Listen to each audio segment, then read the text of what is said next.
கிடையாது. இந்த என்னது என்ன சொல்லுவாங்க, டேட்டா அடிச்சுக்கிட்டே என்னன்னு தெரியல ஃப்ரெண்ட்ஸ். என்னது சி இலை மரக்கிளையா, மரத்தோட உப்பு போல ஃப்ரெண்ட்ஸ். இதை ஏதோ ஒரு போய்க்குமான்னு நினைச்சேன். இது என்ன இருக்கும்?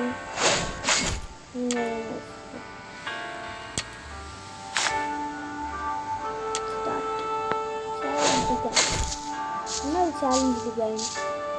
என்னதுடா எனக்கு புரியலையே. என்னதுடா இது? மானு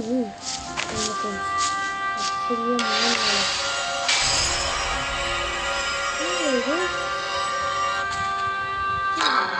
என்ன பண்ணுறாங்க? மான் பார்த்துட்டு கிடக்குறேன். மான் மேலே ஏறிக்கலாமா? மான் சவாரி வேணுமா? சாகு மானே. இது மானு செத்துட்டுமே. மானு சாவடிக்கணும்னு பார்க்கல. இருந்தாலும் சாகு மானு நான் அவங்க ஃப்ரெண்டாக்கி கொண்டான்னு பார்த்தேன்.